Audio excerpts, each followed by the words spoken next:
صلی اللہ علیہ وسلم۔ بغداد میں ایک بزرگ تھے تو درزیوں کا کام کرتے تھے۔ اللہ کے نبی حضرت ادریس علیہ السلام بھی درزیوں کا کام کرتے تھے۔ خوش ہوئے نا بات سن کے؟ پیشہ کوئی بھی برا نہیں، ایک برا ہے وہ ہے ہاتھ پھیلانا، اس کے علاوہ کوئی پیشہ برا یہ برا نہیں، یہ ہاتھ پھیلانا برا ہے۔ حضرت شیخ محمد بن حسن کہتے ہیں کہ وہ بزرگ جو تھے نا، امام غزالی نے لکھا ہے، وہ درزیوں کا کام کرتے تھے تو اس زمانے میں نا کھوٹا سکہ بھی کبھی کبھی آ جاتا تھا۔ کھوٹا سکہ پرانے لوگوں کو تو پتا ہوگا، چلو نوجوانوں کو بتا دیتا ہوں، چاندی کے سکے ہوتے تھے تو اوپر سے جب وہ کھس جاتا تھا نا نمبر، تو اس کو کہتے تھے اب کھوٹا ہو گیا۔ کیوں جی بزرگوں ایسے ہی ہے، وہ کھس جاتا تھا تو کہتے تھے سکہ، تو وہ چلتا نہیں تھا کہیں بھی۔ تو وہ بابا جی کی دکان مشہور ہو گئی تھی کہ وہاں کھوٹے سکے بھی چل جاتے، لوگ دے آتے تھے کھوٹے سکے، بہت سارے لوگ دے دیتے، بابا جی چپ کر کے قبول کر لیتے، مشہور ہو گیا، جو بھی جاتا کھوٹے سکے دے آتا، بابا جی قبول کر لیتے۔ پھر شام کو نا گھوڑے پہ بیٹھ کے جاتے اور دریا میں بہا۔ ایک دن کچھ بندے کھوٹے سکے لے کے آ گئے تو بابا جی ابھی مصلے پہ تھے، نماز پڑھ رہے تھے، تو بیٹے نے کپڑے دیے تو کھوٹے سکے وصول کیے۔ تو وہ کھوٹے سکے دینے والا شخص کھوٹے سکے دے رہا تھا تو وہ بچہ کہنے لگا تم نے بڑی عرصہ بیوقوف بنایا میرے ابا کو، کھوٹے سکے دے لے جاؤ۔ کہنے لگا تمہیں واقعی نہیں پتا چلتا کھوٹے ہیں؟ کہا ابا جی کا نہیں مجھے پتا، پر مجھے تو پتا ہے نا، اور میرا ابا شام کو کھول کے دیکھتا ہے تو پھر جو کھوٹے کھوٹے ہوتے ہیں انہیں دریا میں بہا کے آتا ہے، لے جاؤ اپنے۔ اتنی دیر میں بزرگ نماز سے فارغ ہوئے، کہنے لگے نہیں نہیں بیٹے رکھ لے، کھوٹے ہی رکھ لے۔ سننا بات، کہا جناب کیوں؟ فرمانے لگے میں کھوٹے اس لیے رکھ لیتا ہوں کہ لوگوں نے پیسوں میں ملا کے دوسروں کو بھی تو دینے ہیں نا، تو میں چاہتا ہوں چلو باقی لوگ نقصان سے بچ جائیں، ہمارا تو گزارا ہو ہی رہا ہے، باقی لوگ نقصان سے بچ جائیں۔ اور فرمایا پھر میں شام کو جا کے دریا میں ڈال کے آتا ہوں کہ کہیں میری اولاد بھی ان کو آگے نہ چلا دے، میں چاہتا ہوں کہ اور لوگ اس کام سے بچ جائیں۔ درویش کہتے ہیں کہ جب اس بابے کا آخری وقت آیا نا تو جو اس نے جملہ کہا میرا کلیجہ پھٹ گیا۔ آخری وقت جو اس نے دعا مانگی تو فرماتے ہیں میرے اندر وجد اور کیف کی صورت پیدا ہو گئی۔ فرماتے ہیں ان بزرگوں نے اپنے آخری وقت دعا مانگی، اے اللہ میں نے ساری زندگی کھوٹے سکے قبول کیے تاکہ تیرے بندے شر سے بچ جائیں، تو یا اللہ تو بھی اس کھوٹے سکے کو قبول فرما لے۔ اللہ میں نے کھوٹے سکے قبول کیے، کھوٹے، تاکہ تیرے بندے تکلیف سے بچ جائیں، تو مالک میں بھی کھوٹا ہی ہوں، اللہ تو بھی اس کھوٹے کو قبول فرما لے۔ اور یہ دعا مانگ کے نا تو کبھی روتے کبھی ہنستے۔ لوگوں نے کہا کیا ہوا؟ کہتے ہیں لگتا ہے رب نے کھوٹا سکہ قبول فرما لیا، لگتا ہے کہ اللہ نے کھوٹا سکہ قبول۔ لوگوں کو تکلیف سے بچائیں، ہمارا وجود یارو مطلب کیا ہو جائے گا 2 منٹ کے لیے سمجھ لیں کیا ہو جائے گا۔ یعنی اگر آپ بڑے غصے سے باہر آئے اور پاپڑ بیچنے والے پہ آپ نے غصہ نکال لیا سارا، میں رات کی ڈیوٹی کر کے آیا ہوں تھکا ہوا ہوں اور تو پاپڑ بیچنے آ گیا، تم لوگ بڑے نالائق ہو بدتمیز ہو، آپ نے یہ سخت جملے کہہ دیے، چپ کر کے وہ آدمی معذرت کر کے گزر گیا، وہ تو سارا دن پریشان رہے گا نا کہ میری غریبی کا مذاق اڑا ہے۔ مطلب ہو کیا گیا، ہوا کیا اگر اس نے کوئی بات کر لی۔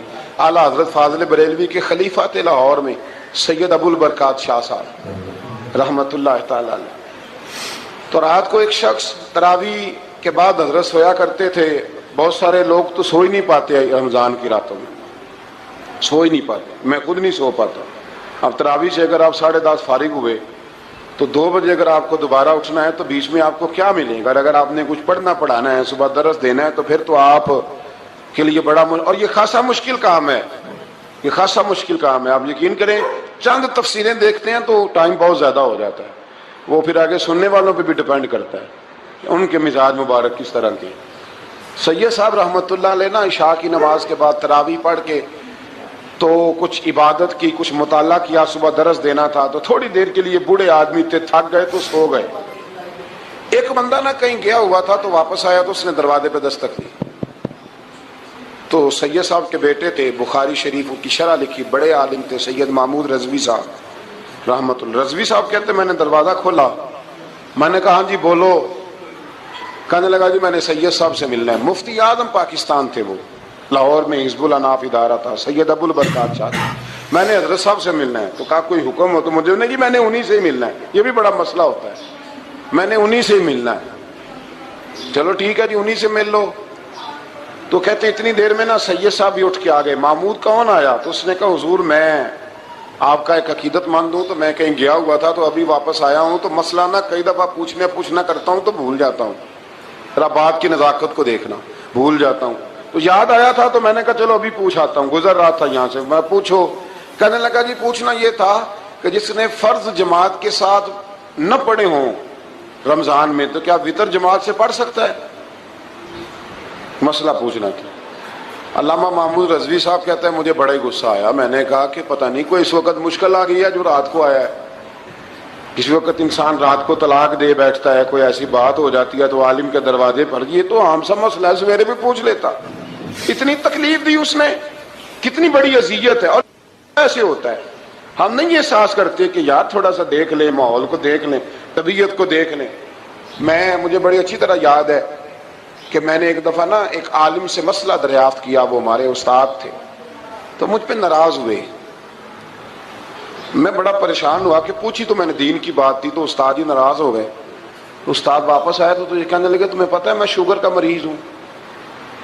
میں بڑی تکلیف میں تھا, اور میں نے نماز کے لیے میں جلدی کیوں اٹھ کے چلا گیا تھا, میں نے ایک روٹی کھانی تھی, مجھے کچھ ہو رہا تھا. تو اب میں اگر تجھے انکار کرتا, دین کی بات تھوڑا دیکھ لیا کرو, مزاج کو سمجھ لیا کرو. تم سمجھتے نہیں, احساس نہیں پیدا کرتے. وہ بڑی اس وقت چیز سمجھ میں آئی کہ کچھ چیزیں ایسی ہوتی ہیں, ہر وقت انسان ایک موڈ میں نہیں ہوتا. آپ سمجھیں, بہرحال جو بات کرنا اس کو سمجھیے گا. تو وہ کہتے ہیں کہ سید صاحب نے اس کو کہا, میں بات ختم کرنے لگا ہوں, کہا کہ وہ اگر نہیں نہ پڑھے فرض جماعت کے ساتھ تو بہتر یہ ہے کہ وتر بھی جماعت سے نہ پڑھو. وہ بندہ مطمئن ہو کے چلا گیا. سید صاحب اپنے کمرے میں چلے گئے. تو علامہ صاحب کہتے ہیں مجھے بڑا غصہ آیا. میں نے اس کو بلایا, میں نے کہا کہ کیا تیری جان کے مصیبت میں آئی ہوئی تھی؟ اسی وقت ہی مسئلہ پوچھنا تھا, اسی وقت ہی پوچھنا تھا, دن نہیں چڑھنا تھا, یا تجھے حضرت اسرائیل بتا گئے تھے کہ تیری آخری رات ہے؟ کہتے میں نے پورا غصہ نکالا اس پر. میں نے کہا تو بڑا ہی بیوقوف آدمی ہے, بوڑھے آدمی ہیں, اور بڑی مشکل سے نیند آتی ہے, آ ہی گئی تھی تو آ گیا ہے. کہتے میں غصہ کر رہا تھا تو سید صاحب آ گئے, تو آ کے مجھے ڈانٹا, چپ کر, اس طرح کسی کے ساتھ بات کرتے ہیں. پھر اس کو کہنے لگے بھائی معاف کرنا, یہ ابھی بچہ ہے, اسے پتہ نہیں. کہتے ہیں پھر مجھے کمرے میں لے گئے اور بہت بڑا ہی جملہ کہا. اگر آپ اپنا کلیجہ ٹھنڈا کرنا چاہیں نا تو اس طرح بھی کر سکتے ہیں.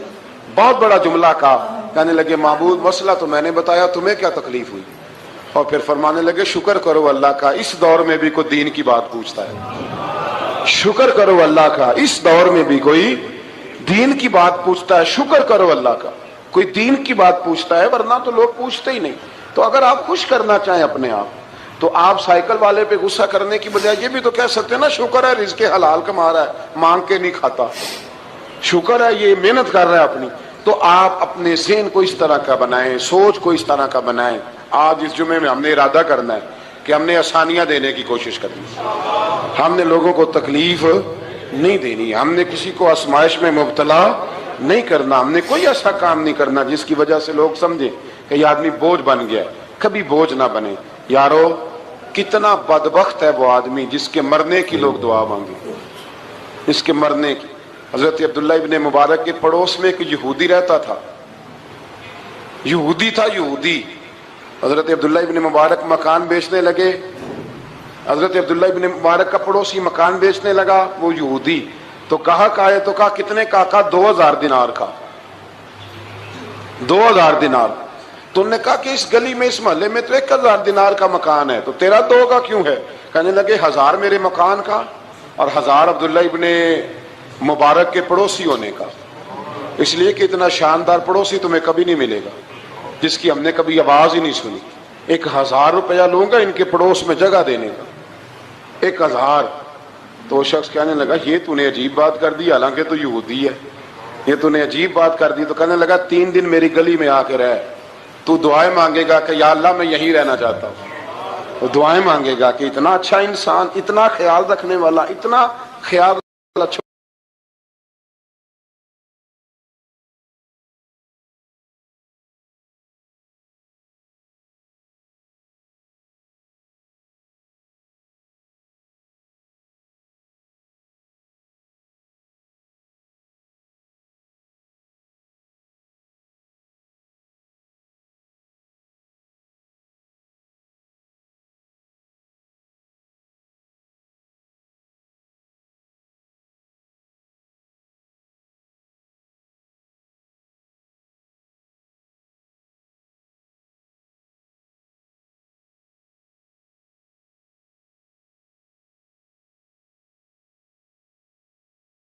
کرے، کسی سے پیار کرے.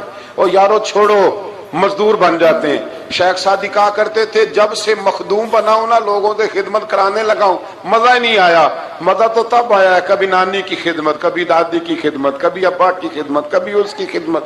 کہتے ہیں وقت گزرا تو پھر استادوں کی خدمت، پھر اللہ نے موقع دیا تو پھر پیروں کی خدمت. اور کہتے ہیں میرا تو دل کرتا ہے میں مریدوں کی بھی خدمت ہی کروں، میرا تو دل کرتا ہے میں شاگردوں کی بھی خدمت ہی کروں. کہتے ہیں جو مزہ خدمت میں آیا ہے وہ خدمت کرانے میں یہ مزہ بھی لینے کی کوشش کریں.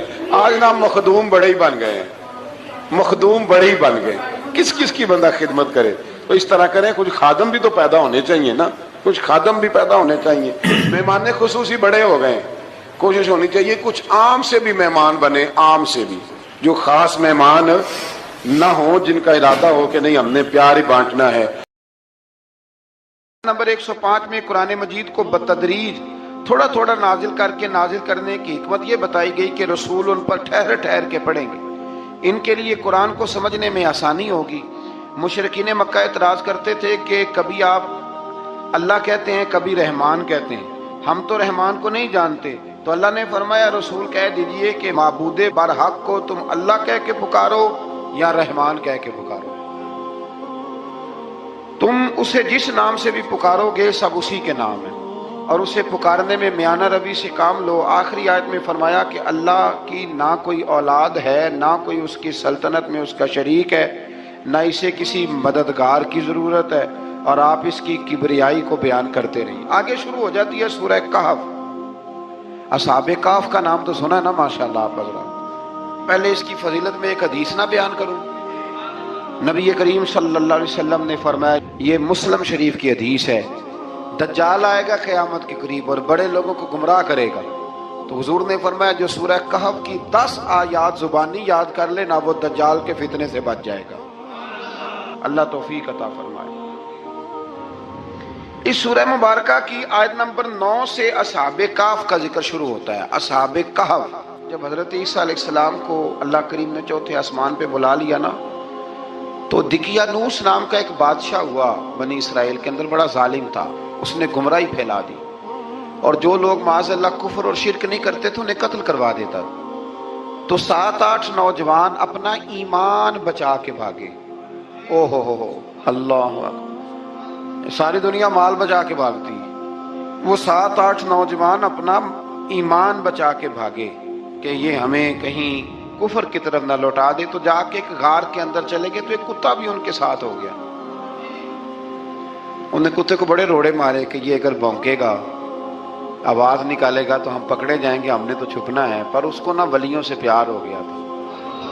اس نے کہا بھگاؤ جتنا مرضی مجھے، فطرت میری ہے کہ میں بھونکتا ہوں، پر جب اللہ کے ولی ہوں تو پھر میں ادب کرتا ہوں. یہ قرآنی واقعہ ہے. اچھا یہ عین وہ واقعہ ہے قرآن مجید کا کہ جو بہت ساری چیزوں پر ویسے ہی نص ہے اور بہت ساری زبانیں ویسے ہی گنگ ہو جاتی.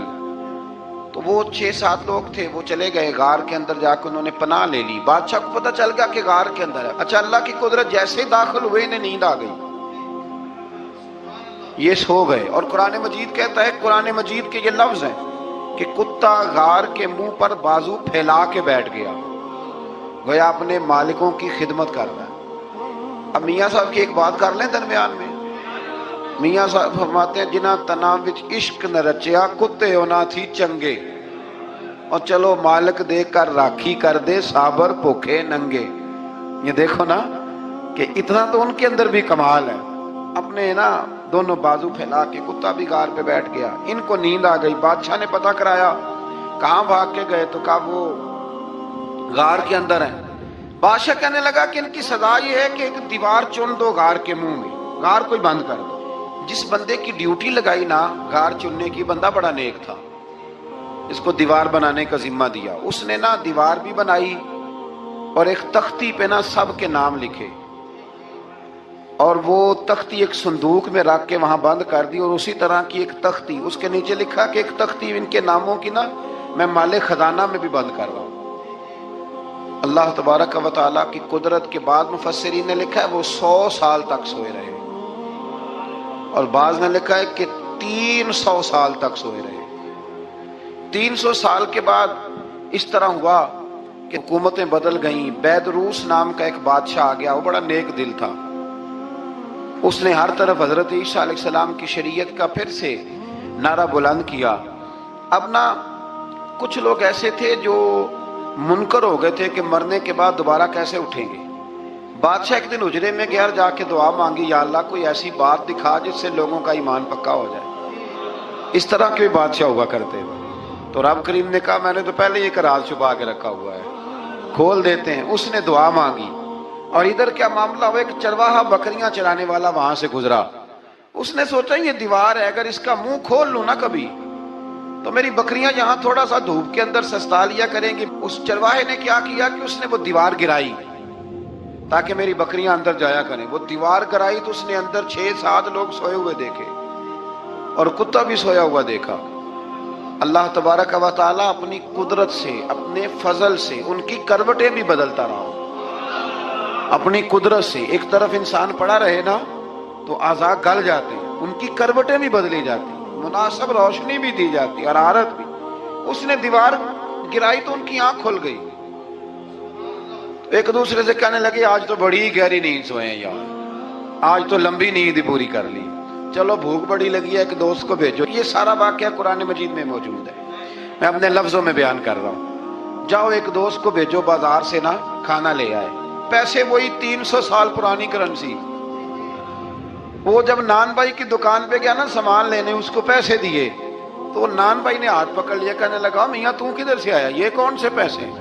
اس نے کہا پیسے کاہے کہ میں بھی سوچ رہا ہوں کہ حالات بدلے ہیں, سارے حضرت عیسیٰ کا کلمہ پڑھ رہے ہیں, ماحول اور ہے. اس نے کہا تیرے ہاتھ کوئی خزانہ لگ گیا ہے. یہ تو ہم نام سنتے تھے کہ یہاں کوئی دقیانوس نام کا بادشاہ رہے, کوئی خزانہ, بتا کہاں سے لیے. شور ہوا, حاکم شہر تک خبر پہنچی, بادشاہ تک پہنچی. اس نے بتایا کہ بھئی ہم تو دقیانوس کے ڈر سے بھاگے ہیں, کل بھاگے ہیں یا آج سویرے, اتنا زیادہ ہمیں پتہ نہیں, کل یا آج سویرے بس نا. اتنا سا ہمیں یاد ہے کہ ہم گئے تھے. بہرحال لوگ جمع ہو گئے, اکٹھے ہو گئے, غار تک پہنچے. اب جو غار کے اندر تھے وہ پتا کہتے لگتا ہے ہمارا دوست پکڑا گیا ہے. پکڑا گیا ہے تو اب بندے جمع ہو گئے. وہ اندر ڈر رہے تھے, تسبیح کر رہے تھے, اللہ کو یاد کر رہے تھے. ادھر یہ پہنچ گیا. جب ان لوگوں نے یہ جیتا جاگتا رب کے فضل کا نمونہ دیکھا, اور بادشاہ نے کہا کہ یہ کیا ہے, صندوق کھولا تو اس کے اندر وہ تختی لکھی تھی کہ یہ ان کے نام ہے, یہ دقیانوس سے ڈر کے بھاگے ہوئے ہیں, یہاں یہ سو رہے ہیں, اور اسی کی ایک تختی میں نے فلاں جگہ بھی دفن کیا. وہ تختی بھی وہاں سے نکل آئی. اب سب لوگوں کی آنکھوں میں آنسو آئے, اور سب کہنے لگے لا الہ الا اللہ, لا الہ الا اللہ, لا الہ الا اللہ. سب کہنے لگے ان اللہ علی کل شیء قدیر. جب ان کی بات پوری ہو گئی, لوگوں کے ایمان پختہ ہو گئے, تو اصحاب کہف کہنے لگے کہ ہمیں اب اجازت ہے, ہم پھر دوبارہ غار میں جاتے ہیں. وہ غار میں گئے تو رب نے پھر انہیں موت عطا فرمائی, نیند عطا فرمائی, تحفہ دیا. بادشاہ نے پھر اس کے آگے دیوار بنائی, اور وہاں بادشاہ نے ایک مسجد تعمیر کرا دی, لوگ زیارت کرنے جاتے. یہ اصحاب کہف کا ذکر ہے. اب یہاں ہمارے مفسرین نے لکھا ہے کہ وہ جو کتا تھا نا وہ بھی ساتھ ہی تھا. اللہ قیامت والے دن اسے انسانی, یا تو انسانی شکل ملے گی, یا جیسے رب کا فضل ہوگا رب کریم اسے بھی جنت عطا فرمائے گا. اس نے تبلیغ کی, دین کی.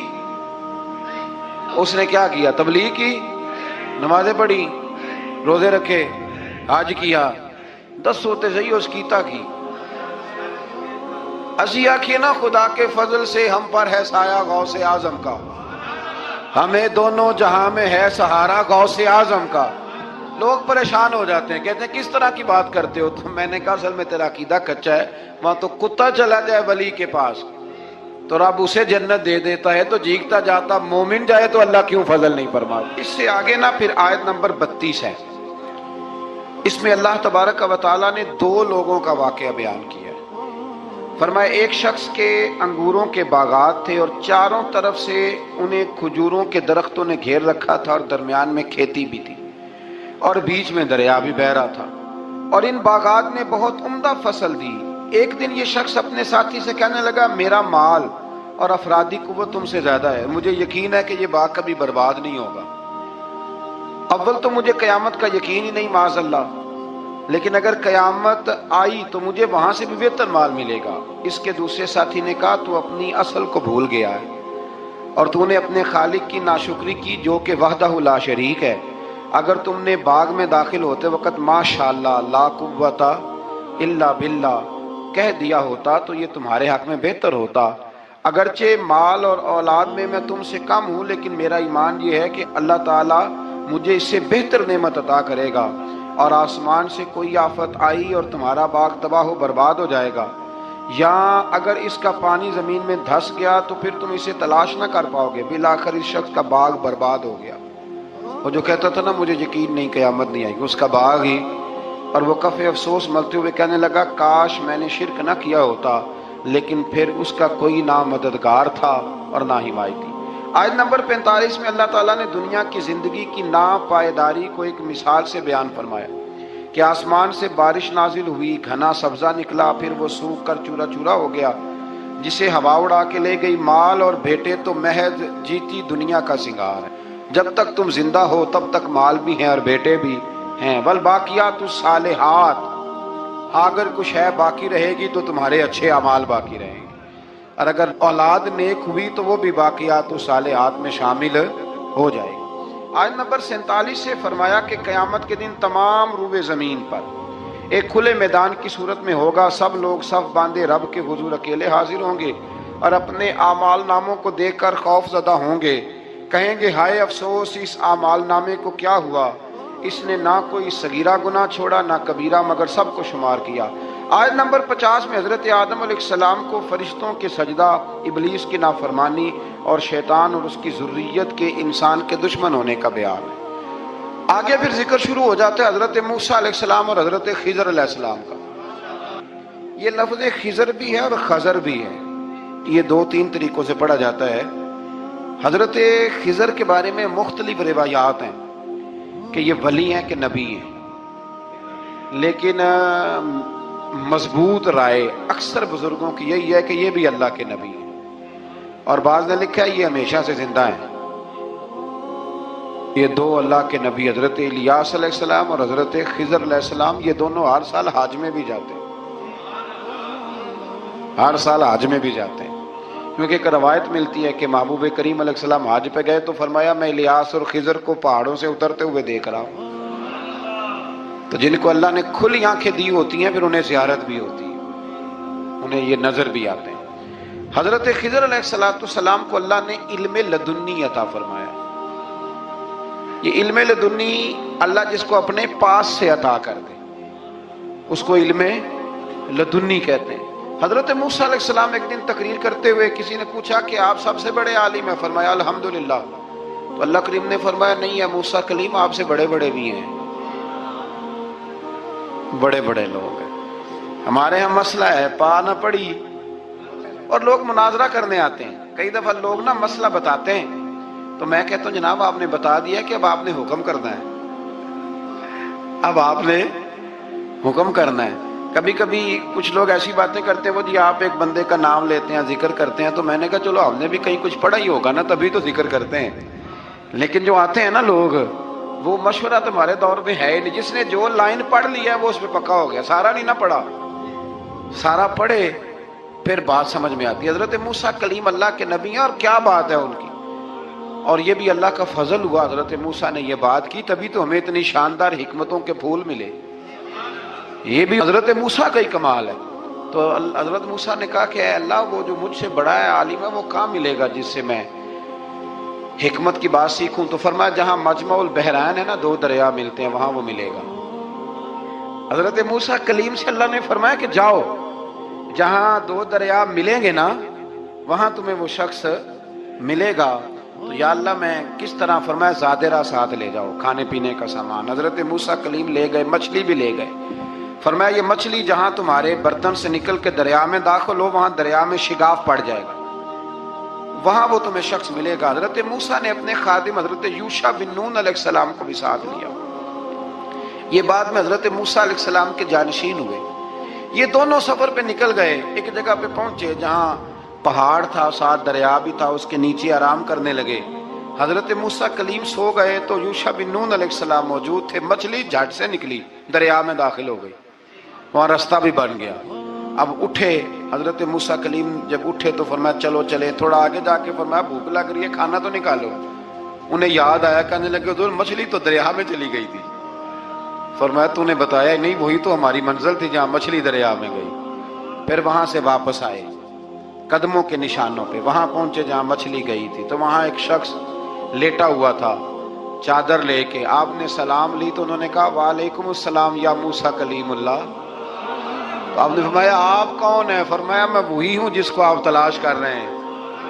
تو فرمایا آپ نے مجھے کیسے پہچانا؟ فرمایا جس رب نے تمہیں بھیجا ہے نا, اس نے ہی مجھے بتایا ہے کہ موسیٰ آ رہے ہیں, موسیٰ آ رہے ہیں. اب حضرت خضر نے جو کچھ فرمایا وہ بھی بڑا شاندار ہے. فرمایا موسیٰ کچھ باتیں ایسی ہیں جن کا آپ کو علم ہے اور مجھے نہیں, اور کچھ ایسی ہیں جن کا مجھے علم ہے اور آپ. اللہ اکبر, یہ کبھی ہماری سمجھ میں بات آ جائے, یہ کبھی سمجھ میں آ جائے. کچھ باتیں ایسی ہیں جس کا مجھے علم ہے, اور یہ بڑے بڑے سیانے بندے نہیں مانتے. بڑے بڑے, میں عالم ہوں جی, تو آپ عالم ہیں میاں ایک شعبے کے, لیکن بہت سارے دنیا میں شعبے ہیں نا. دین کے عالم کا درجہ سب سے بڑا ہے, لیکن قانونی مشاورت کرنی ہے تو آپ وکیل سے کریں گے. گاڑی کے بارے میں پوچھنا ہے تو کسی مکینک سے پوچھیں, لیکن آپ بن کے نہ بیٹھ جائیں. فرمایا جس کا آپ کو علم ہے مجھے نہیں, اور جس کا مجھے علم ہے ان میں سے آپ کو نہیں. تو کہا میں پھر آپ کے ساتھ رہنا چاہتا ہوں اور میں وہ سیکھنا چاہتا ہوں جو آپ بتا رہے ہیں. تو حضرت خضر فرمانے لگے صبر کر لیں کہ میرے ساتھ, یہ سب سے مشکل کام ہے. یہ سب سے, یعنی ہر بات کی تو یہاں لوگوں کو وضاحت چاہیے. کھانسے بھی تو آپ کو بتانا پڑے گا کھانسے کیوں, ہنسے بھی تو آپ کو بتانا پڑے گا ہنسے کیوں. بے بزرگ ہیں, بزرگوں کی باتوں میں حکمتیں ہوتی ہیں, لیکن ہم حکمت کی طرف جانے کو تیار نہیں ہوتے. ہمیں تو فوری طور پہ جواب چاہیے, حل چاہیے. حضرت موسیٰ علیہ السلام جناب خضر کے ساتھ چلے. فرمایا صبر کروں گا, میں چلتا ہوں آپ کے ساتھ. دریا کے قریب گئے کشتی میں بیٹھنے کے لیے, تو کشتی والوں نے حضرت خضر کو پہچان لیا, بغیر کرائے کے سوار کرایا. اور جب پار اترنے لگے تو حضرت خضر نے کشتی کا ایک تختہ ہی توڑ دیا. حضرت موسیٰ کہنے لگے یہ آپ نے کیا کیا؟ انہوں نے نیکی کی, آپ نے تختہ توڑ دیا. فرمایا آپ کو کہا تھا نا آپ نے صبر نہیں کرنا, آپ کو کہا تھا نا. فرمایا چلو میں صبر کروں گا. تھوڑا آگے گئے تو ایک نوجوان لڑکا, ابھی چھوٹی عمر ہے, وہ ملا. حضرت سیدنا خضر علیہ السلام نے اسے قتل ہی کر دیا. فرمانے لگے آپ نے قتل ہی کر دیا؟ ایک قرآن مجید ہے بھائی. میں کبھی کبھی سوچتا ہوں یہ ہم کسی درویش کی بات سناتے تو بندے اڑ جاتے. فتوے نکلتے کہ نہ نکلتے؟ میرا خیال ہے ہر مسجد سے نکلتے, اور فتوے ایک ایک جتنے مسجد میں نمازی ہوتے سب کے ہاتھوں میں فتوے ہوتے. قتل کر دیا, قتل ہی ہو گیا بندہ. تو حضرت سیدنا موسیٰ علیہ السلام فرمانے لگے آپ نے قتل ہی کر دیا. فرمایا میں نے کہا تھا نا آپ نے صبر نہیں کرنا. آپ فرمانے لگے چلو اگر اب میں بولا نا تو بے شک آپ مجھے علیحدہ کر دیجیے گا. حضرت موسیٰ کلیم اب بولا تو علیحدہ کر دیا. ایک بستی میں داخل ہوئے, بستی کے لوگوں سے پانی مانگا تو انہوں نے پانی بھی نہ دیا, آرام کرنے کو جگہ بھی نہ دی. پر وہاں ایک دیوار گر رہی تھی, حضرت خضر علیہ السلام نے سیدھی کرنی شروع کر دی. ساری دیوار بنائی. تو حضرت موسیٰ کہنے لگے کن لوگوں کی خدمت کر رہے ہو جنہوں نے پانی بھی نہیں دیا, جنہوں نے پانی تک نہیں پوچھا. فرمانے لگے بس بھیا آپ نے وعدہ کیا تھا کہ اب بولیں گے تو بے شک علیحدہ کر دینا. آپ بولیں, اب آپ کا اور میرا ساتھ زیادہ نہیں چل سکتا. آپ بولیں, جو بول پڑے نا غلامی کرے تو رستے لمبے چلتے ہیں, اور جو بولے نا جس کو وضاحتیں چاہیے ہو وہ غلام نہیں ہوتا, اس کے ساتھ پھر باتیں لمبی. ہاں تو آنکھ بند کر کے چل. ہاں آزم جاتے لائیے ہی نہ تجھے لائیے تھے, پھر آنکھ بند کر کے پیچھے چل کے بات ختم ہو گئی. حضرت خضر علیہ السلام نے جب کہا نا کہ اب آپ کا وعدہ ختم ہو گیا, فرمایا میں آپ کو جانے سے پہلے حکمت بتاتا ہوں. یہ وہ علم ہے جو اللہ نے مجھے اپنے پاس سے عطا فرمایا, یہ وہ ہے جو علم لدنی ہے. کہا جناب کیا مطلب؟ فرمایا وہ جو میں نے تختہ توڑا تھا نا, تو یہ مسکین بچے ہیں جن کی کشتی تھی, تو دریا کے اس پار بادشاہ کھڑا تھا, وہ جو صحیح صحیح کشتیاں ہوتی تھی قبضے کر لیتا تھا, اور جو تھوڑی سی ٹوٹی پھوٹی ہوتی تھی نا وہ چھوڑ دیا کرتا تھا. تو میں نے تھوڑی سی کشتی ان کی اس لیے توڑ دی ہے تاکہ دیکھے گا تو چھوڑ دے گا. اس لیے میں نے بھلا کیا ہے. اور فرمایا وہ جو بچہ میں نے قتل کیا نا وہ شروع سے ہی کفر کا دل دادا تھا. اس کے ماں باپ نیک تھے. اگر بڑا ہوتا جوان ہوتا تو ہو سکتا ہے ماں باپ کو بھی کفر میں مبتلا کر دیتا. اب اس کے بدلے اللہ انہیں صالح بیٹا عطا فرمائے گا. تو یہ بھی میں نے اللہ کے دیے ہوئے علم سے کیا. اور فرمایا یہ جو دیوار میں نے نبی ہو کے یا ولی ہو کے مزدوری کر کے دیوار بنائی ہے نا، اللہ اکبر. فرمایا یہ دیوار عام لوگوں کی نہیں، یہ یتیم بچوں کا خزانہ ہے دیوار کے نیچے. یہ گر جاتی تو خزانہ ظاہر ہو جاتا. اور بچائی اس لیے ہے کہ وکان ابوہما صالحا، ان بچوں کا باپ نیک آدمی تھا. ان کا باپ، قاضی ثناء اللہ صاحب پانی پتی فرماتے ہیں ڈائریکٹ باپ نہیں تھا، 7ویں نسل میں جا کے باپ بنتا تھا. سن لیں یہ بھی بات، ایک بندہ نیک ہو تو اس کی 7 نسلوں تک رب خزانوں کی بھی حفاظت فرماتا ہے. اب آپ اندازہ فرمائیں کہ بات کتنی دور تک جاتی ہے. بزرگوں کی باتوں میں نا حکمتیں ہوتی ہیں، دانائیاں ہوتی ہیں. یہ طریقت کے جو لوگ ہوتے ہیں انہیں سبق یہ دیا جاتا ہے کہ آمنا وصدقنا، ماننا ہے اور تصدیق کرنی. ہمارا معاملہ یہ ہے کہ یہاں وضاحت دینی پڑتی. وہ جی وہاں کیا ہوا تھا، وہ جو گاڑی آپ کے پاس ہے تو وہ کہاں سے آئی، تو وہ جو کل آپ نیا جوڑا پہن کے آئے تھے تو وہ کدھر سے آیا. تو جو لوگ وضاحتیں مانگتے ہیں وہ اپنے نہیں ہوتے، ان کا غلامی کا رشتہ نہیں ہوتا. حبیب اور ہوتا ہے، شریک اور ہوتا ہے. شریک وضاحتیں مانگتے ہیں، حبیب محبت کرتے ہیں. ہمارا آج سب سے بڑا المیہ یہ ہے، سب سے بڑا، کہ ہم کسی حکمت کے تحت کوئی بندہ اگر کوئی کام کر رہا ہے تو مجبوری ہے کہ ہمیں وہ حکمت بتائی جائے. ایسا نہ کریں. یہ طریقہ حضرت غوث اعظم رضی اللہ تعالیٰ عنہ، حضور غوث پاک رضی اللہ تعالیٰ عنہ کو ایک شخص ملنے آ گیا. ملا علی قاری نے لکھا ہے، آپ کے ایک مرید نے کہا چل میرے پیر سے ملنے. کہنے لگا میں نہیں جاتا ملنے کسی پیر شیر سے. کہا نہیں آؤ تو صحیح. وہ آیا نا تو اس نے دیکھا کہ 50 گھوڑے عربی نسل کے کھڑے ہیں غوث پاک کے دروازے، موٹے تازے چوڑے عربی نسل کے گھوڑے.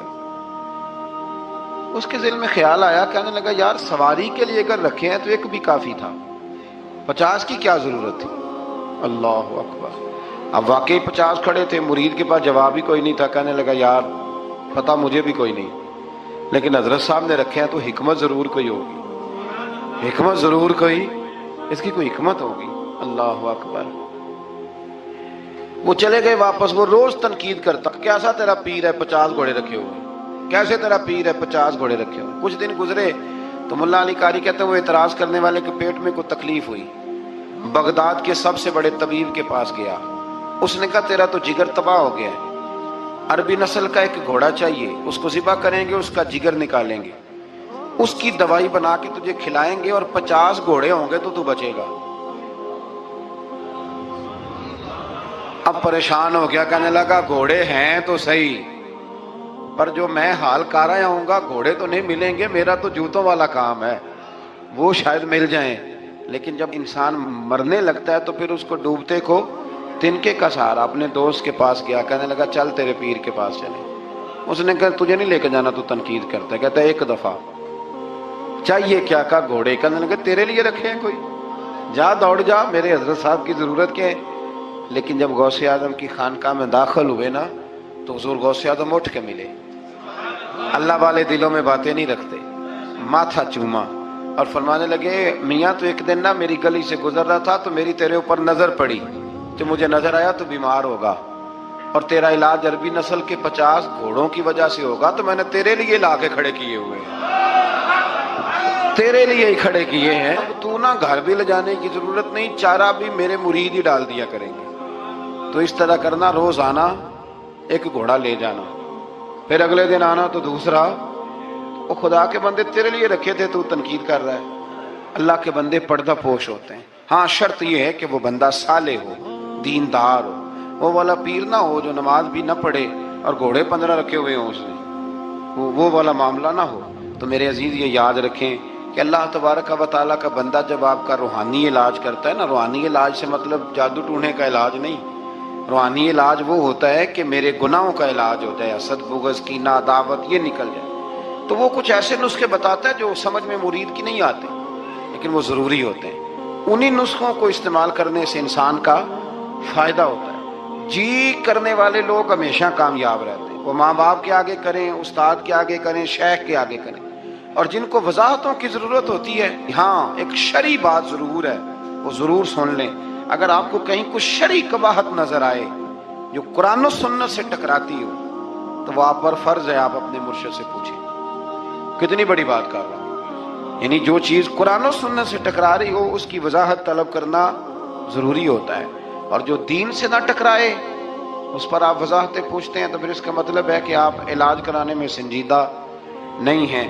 اللہ تعالیٰ قرآن مجید کو سمجھنے کی توفیق۔ نہ چھڈنا چھڈ یار دا بوہا ہو جاویں گی روگی جیڑی بکری جڑوں وچڑی تے او بگیاڑا جوگی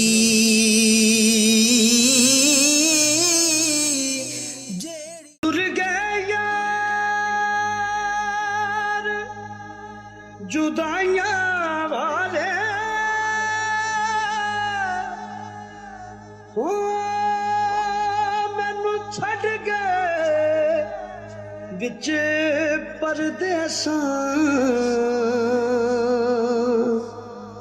ہوئے اٹھن جوگی نہ چھڈ گیا مینوں ہو